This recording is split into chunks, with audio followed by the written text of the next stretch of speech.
artificial intelligence will completely transform our world.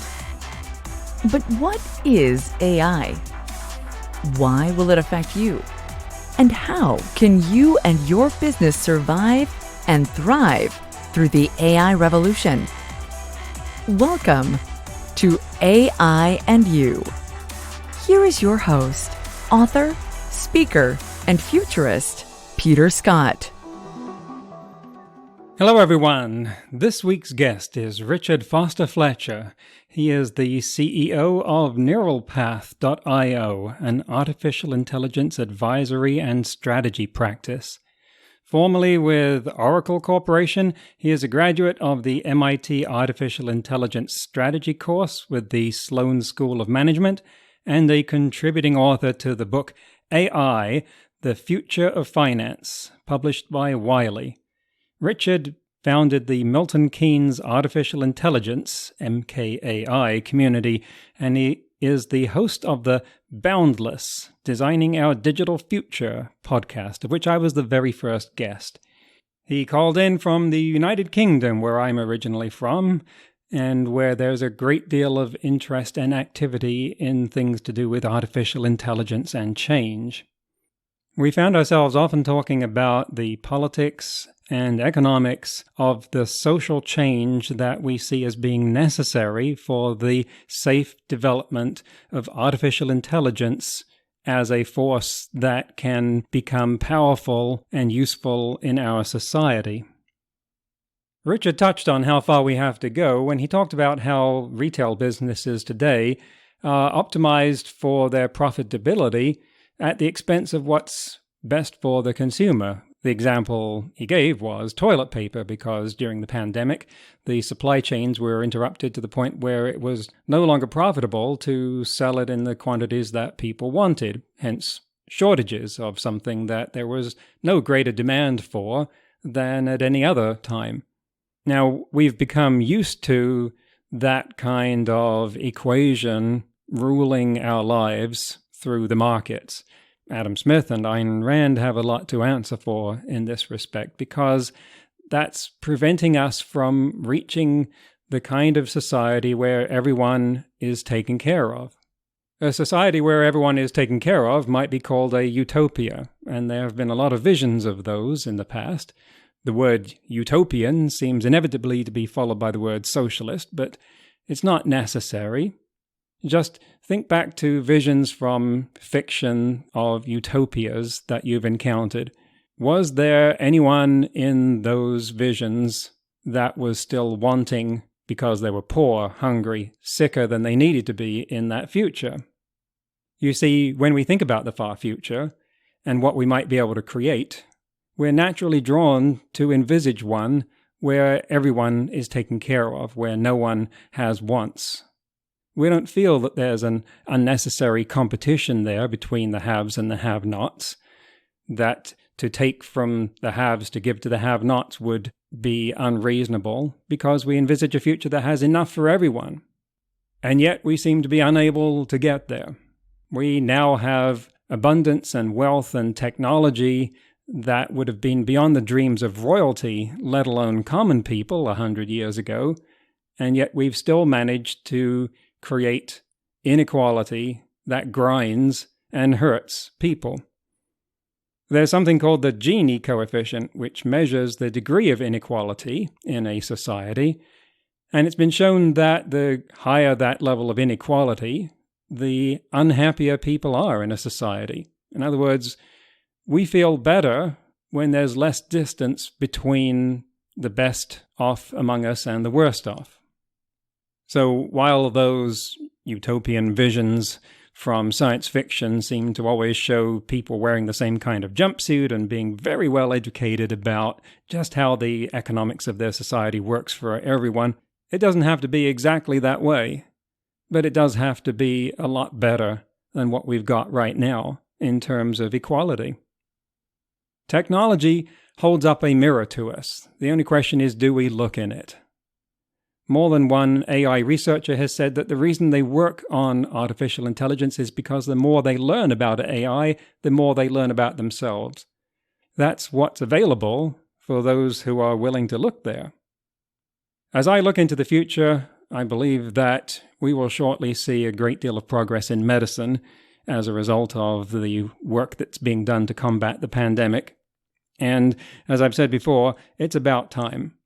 I personally am frustrated at the lack of progress in medicine. I can point to numerous examples of promises that have not been fulfilled. 40 years ago, I heard the breathless news that there was a new technique for growing enamel in teeth again, regenerating it so that fillings would become a thing of the past. Strangely enough, that doesn't seem to have happened. I recently heard exactly the same announcement again. We'll see. If I go to the doctor's office, it looks the same as it did 30 years ago. They're taking my temperature with something stuck in my ear instead of under my tongue, but that's about it. It's still the same, I'll get this word right if it kills me, sphygmomanometer, the thing that they wrap around your arm and pump up to take your blood pressure. They still listen to you with a stethoscope. And they still have the same unsatisfactory answers about things like preventative cancer screening.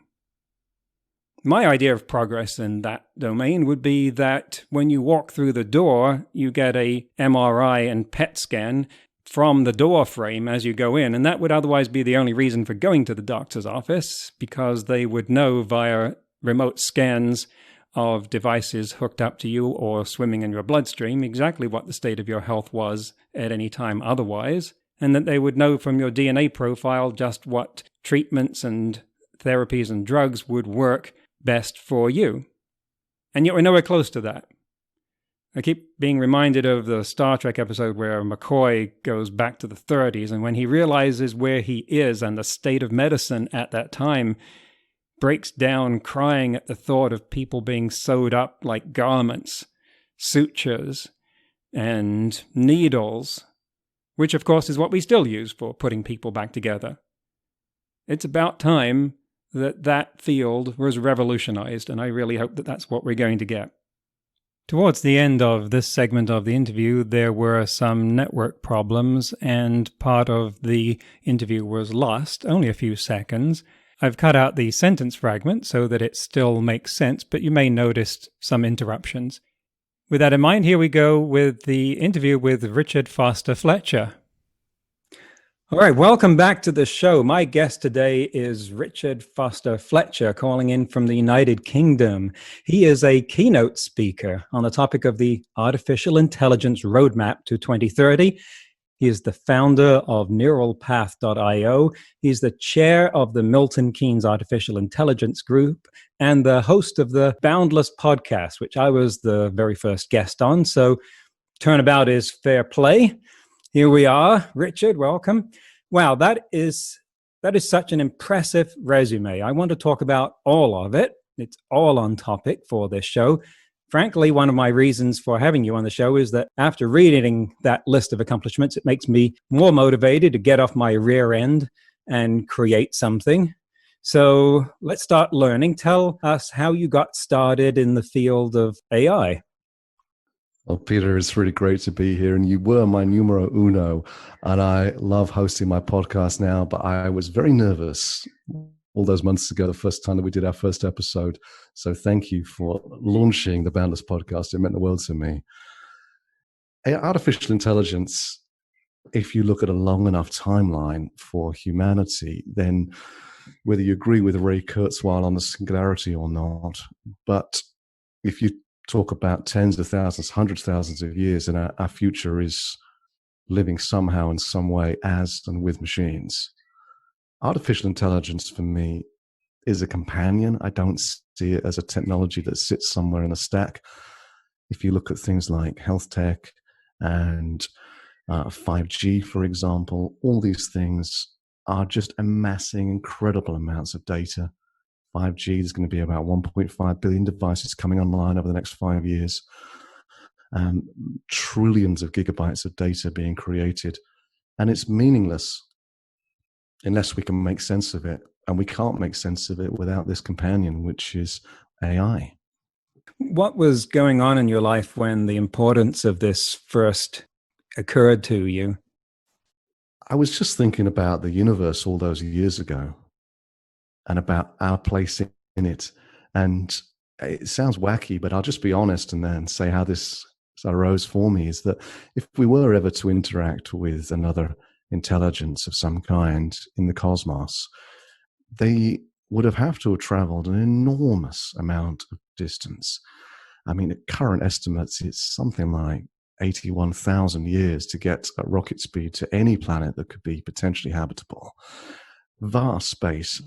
And so the things that arrived, if they ever would, wouldn't be bionic life. They would be machines. Okay, we could argue about some sort of space-time warping. Yeah, that's possible. That's hovers somewhere between science fiction and reality at the moment. And so that's where it began for me in terms of understanding that this was a space where, in artificial intelligence, where philosophy met technology, met business, and sort of met theology as well. And in that sense, you've got something that you can think about and work on for the rest of your life, being comfortable living with incredible questions, in some ways mirroring what religion of the past was. And I talked about, AI, and I thought about alternative intelligence. And the most fascinating thing for me is what are we and what aren't we? And in the journey to where we are now, which is you and I sitting on different continents, Peter, having a conversation in real time. And not only that we are kindred spirits, we're friends, so to speak, which we would never have been able to achieve in the past. And that's a result of the incredible technology that we've developed. So to compare ourselves to other animals is a very difficult comparison to make. Not to say that dolphins aren't incredibly clever, they are. And ants are brilliant at what they do. And that's why there's so many ants around. But they're not having Zoom calls. And there are no aliens to compare ourselves against. And so artificial intelligence and alternative intelligence is the only hope that we have currently. Mimic and create echoes of the human mind in the machine, which potentially allows us to have a deeper understanding of what we are and what we aren't, and what we mean by things like sentience and consciousness, and what this incredible complex thing is in our heads that we call the human mind. Wow, that's actually incredibly poetic. I sense comparisons. I'm drawn to make comparisons with people like James Burke, who you might know from the UK, and other deep thinkers whose minds are drawn to these grand visions. It's like some of the best of hard science fiction. Is that an appealing medium for you?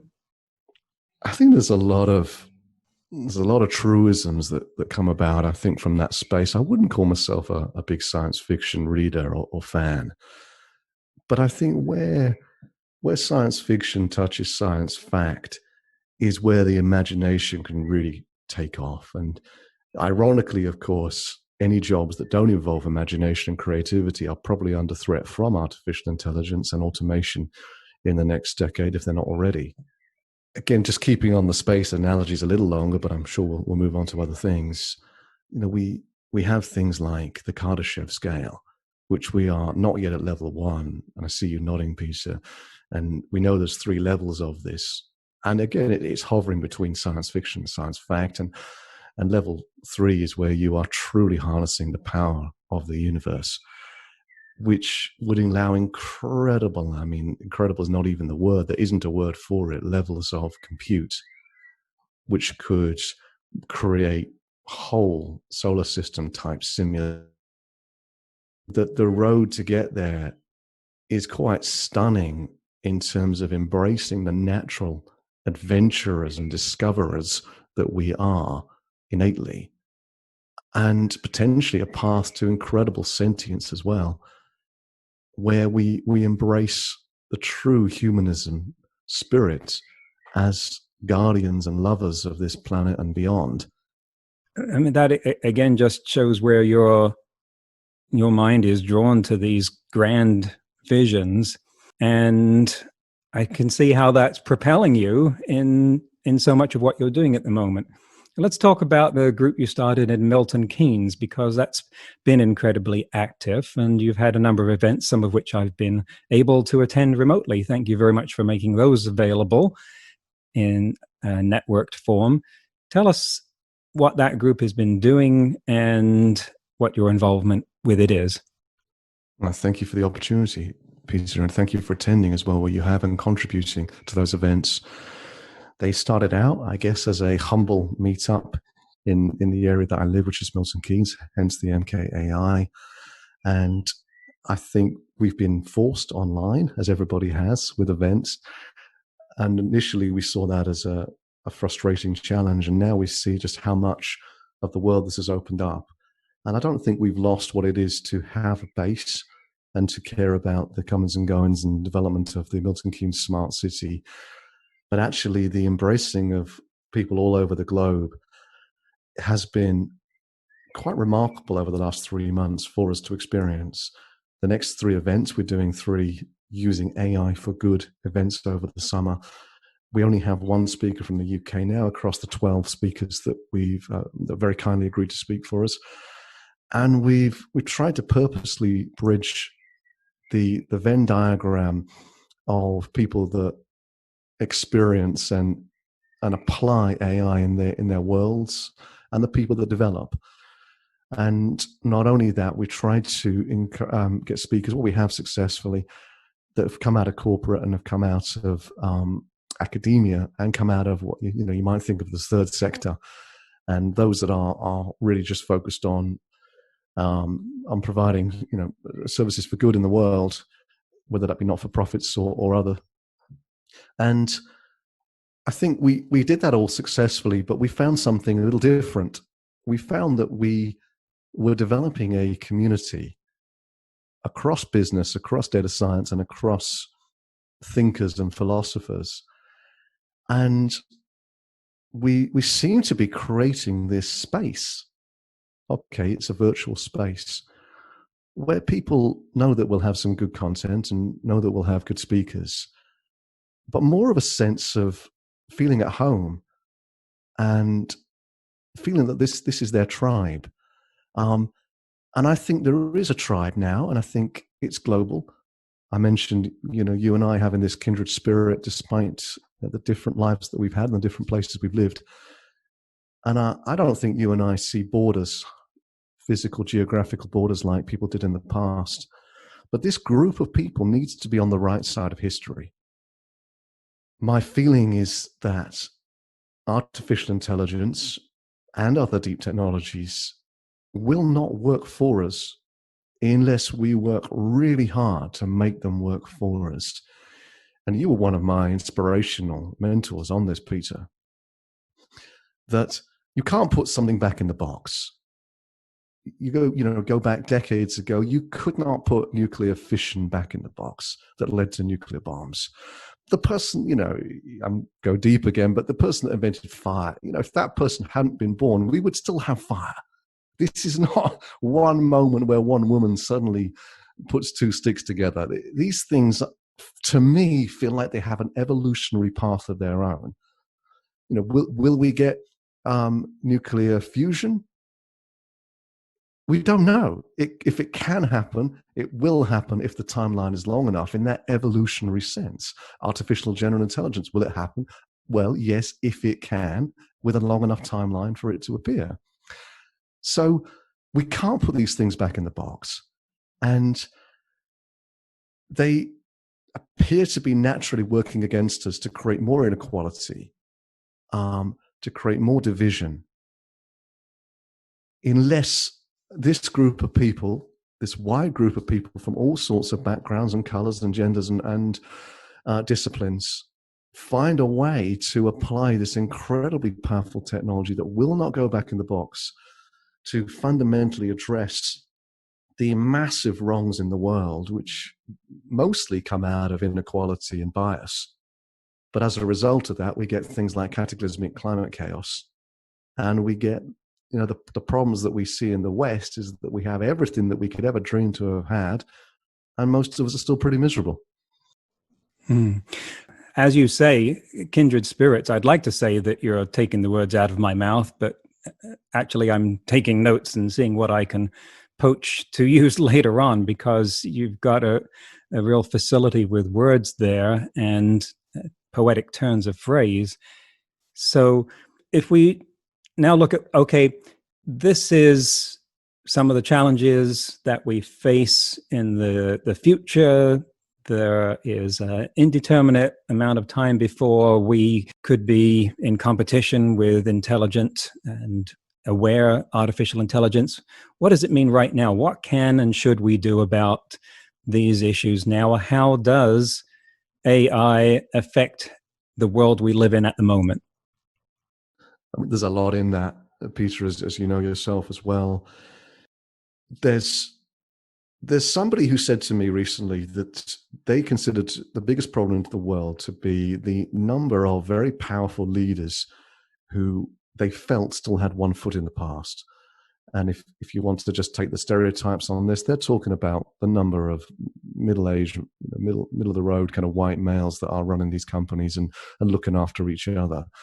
And they thought it was just going to be near impossible, if not impossible, to ever get these people crowbarred out of these positions of authority. And I fundamentally disagreed. I don't necessarily believe that these people can't change, or that there's problems with that. I celebrate the world that we have, and I think many of the things that we have in the world are just unbelievably wonderful and incredible. I don't believe in criticizing anybody for where we've got to. But when you look at what's been happening in terms of pandemics, viruses, wildfires, locust swarms, not to mention the storms that are increasing with climate change, the uprising against these leaders from women, from female leaders showing a different way of leading, think Finland and New Zealand parties, and then the protests on the street now and the Black Lives Matter. I think actually this is a very achievable task to get these leaders either to change or to step aside. And we're seeing examples of that in corporations now, where CEOs are stepping aside in small numbers, yes, but it's starting to happen. And investment firms that are starting to insist on different board of director makeups, or different leadership from what we've seen in the past. So I think that is just dominoes that are falling over naturally, and there's almost not a lot of work that the likes of you and I need to do in that area. So in contrast to them thinking that was impossible, what I think is near impossible is, how do we steer big tech to better outcomes?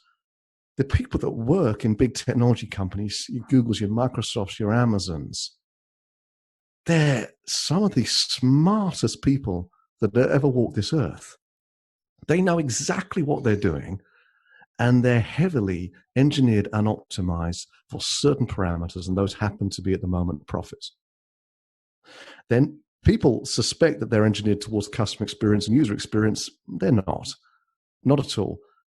And we saw that recently when we had no toilet rolls in the stores. The reason we had no toilet rolls is not because there weren't any.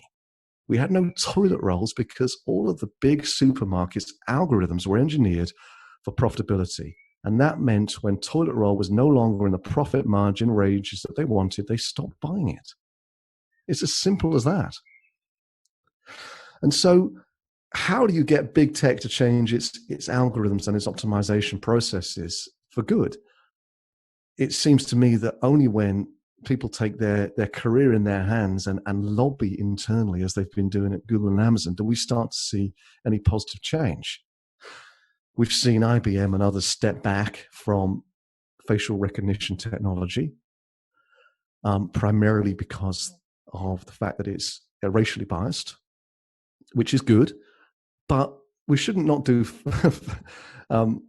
computer vision for facial recognition because it's racially biased. We should do it because it's working against people fundamentally.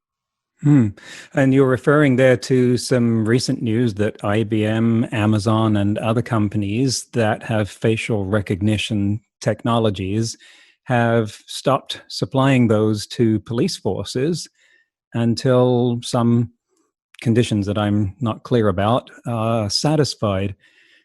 And you're talking, for the benefit of anyone living in the far future listening to this, about some very current, very dramatic and significant upheavals within our society that give me the sense of a rendezvous with destiny that is in our future, or is in many ways arriving right now. I think you and I already had that sense of a rendezvous with destiny with artificial intelligence. We could see the way the dice were going to fall, and that the development of AI into certain capabilities would precipitate various crises. And the world right now seems poised and ready for a rendezvous with destiny of some form. It's arrived in one way with coronavirus. Now we're seeing a much greater appetite for change with racial division and the approach of the police towards policing in just about every country on Earth. So AI does have, I think, a lot of impact on this, in that it's increasingly used as a tool in many of the institutions, as you referred to, for instance, retail, that are going to be impacted by calls for greater transparency, diversity, and less bias. And we've seen that bias can creep into an organization's AI through no one's intention. Is this something that we address at the human level or the technology level? Where do we get the most leverage? It's a great question, Peter, because you have to ask whether or not this technology is just holding a mirror up to society and to business and to individuals. No matter how much you might take issue with the leadership of certain countries, there is an element of we get and we have what we deserve. Some might call this a black mirror. Technology, AI, has definitely been a black mirror to show the cracks and the biases in the system. Where I think we miss the point is that we mark the homework the same, even though that the coursework is different, to use an analogy there. Let me explain this through self-driving cars. If I'm driving down the road, Peter, at 1 o'clock in the morning, and I crash into a lamppost, the police line of inquiry is almost certainly going to be on me. How fit was I to drive? Was I sober? Was I tired? Was I concentrating? Was I on anything? And they're not going to question my decision making in that moment. They're going to question my suitability to be behind the wheel. So we excuse almost anybody doing anything behind the wheel, so long as they were concentrating and awake and aware and not under the influence. Switch that around, and if an autonomous vehicle is to kill somebody, all the questions are on the decision making. What did the algorithm do? Can it be explained? Why did it do that? Why did it make that choice? So we ask very different questions of technology to people to start with. And that's fine, but then we can't start switching in and switching out AI and human judges, because the same problem there.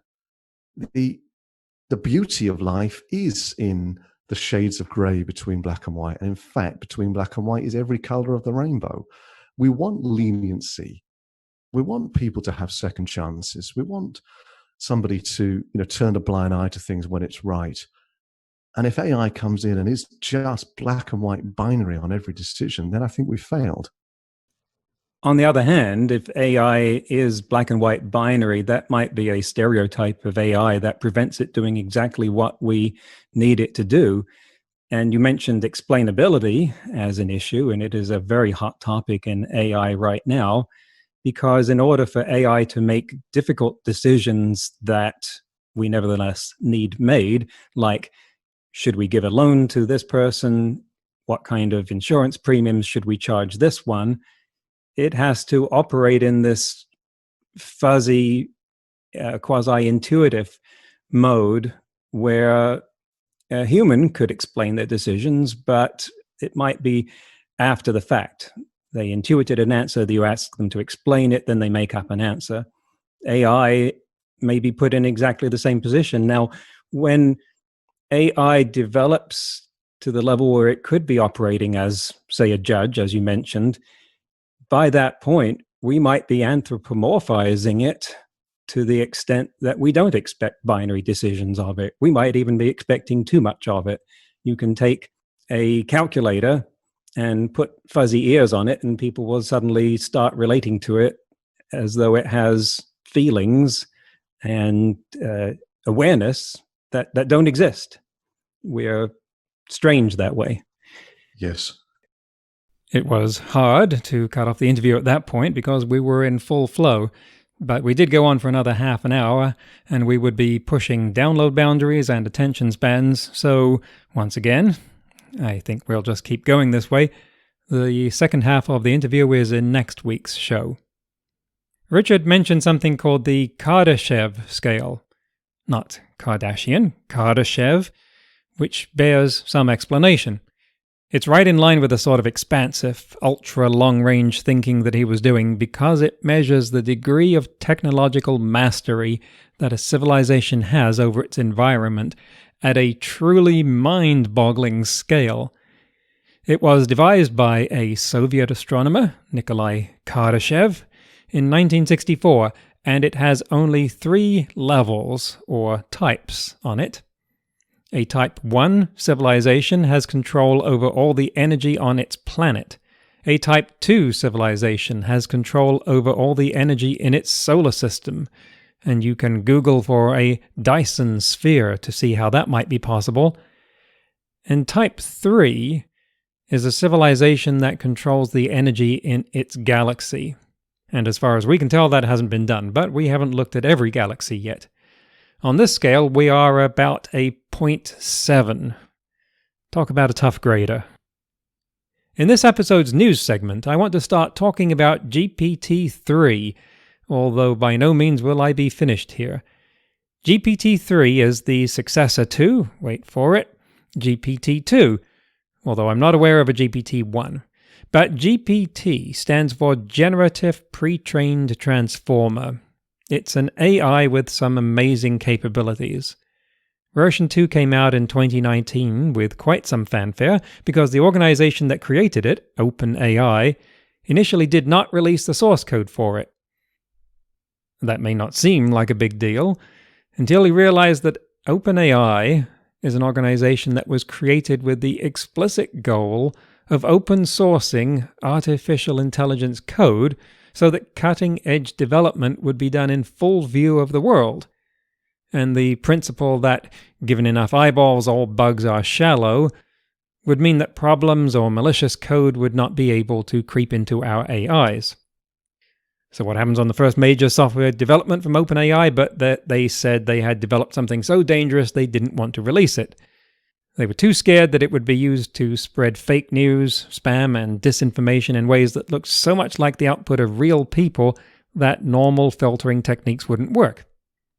Now they changed their mind, and so far we haven't seen those kinds of application of GPT-2. You can try it out for yourself. There is one form of it at a website called talktotransformer.com. And you can enter a starting phrase there, and it will make up a few more paragraphs along the same lines. You can use it to write stories or papers, and it's quite compelling. Now here comes GPT-3. A year later, both 2 and 3 are trained on a huge amount of text scraped from the internet, which forms their knowledge base. But whereas GPT-2 had 1.5 billion parameters in its model, GPT-3 has 175 billion. Which I want to point out is about twice the number of neurons in the human brain. But I hasten to add, that doesn't mean that GPT-3 has anywhere near human general intelligence. It is, however, instructive that we can now organize 100+ billion of anything in artificial intelligence. If you Google for GPT-3, you'll see some examples of the sort of conversations that it's held with people, although at this point you still have to be an approved researcher to do that. I've applied for a beta testing license. You can find a Dungeons & Dragons game driven by GPT-3 on the web, and it will make up a game on the fly that you are a character in and which can understand far more complex instructions than any computer game before it. I'm going to play this right now while I'm talking to you. It starts out by saying pick a setting. It provides choices of fantasy, recommended, or mystery, or apocalyptic, or zombies, or cyberpunk, or custom, or an archive. I'm going to go with fantasy. Now it wants me to select a character, either a noble, princess, knight, wizard, witch, ranger, squire, peasant, or rogue. I like the sound of rogue. It wants me to enter my character's name. I will go with James Bond. It's not exactly fantasy, but let's see what happens. It's generating a story. And it says here, you are James Bond, a rogue, living in the kingdom of Larion. You have a long steel dagger and a length of rope. So you recognize the kind of genre we're in here. You walk down the city street looking for somewhere to steal from. You look around and see a barn with a side door open. You walk inside where you find two elderly men sleeping in a hayloft. Now, bear in mind that it is making this up on the fly based on what it has read of similar things on the internet. So, what do I want to do? I'm going to tell it that I shout hello at the men.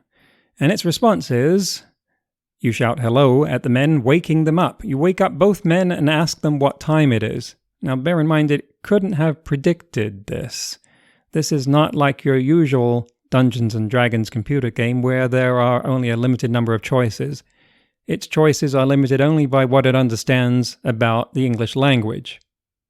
Now, in an attempt to trip it up with pronouns and references to other parts of the story, I ask them what the biggest threat to my quest is.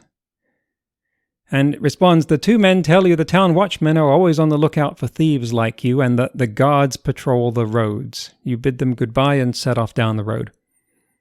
Okay, so you get the idea here that we're in new territory with GPT-3. Give it a go yourself.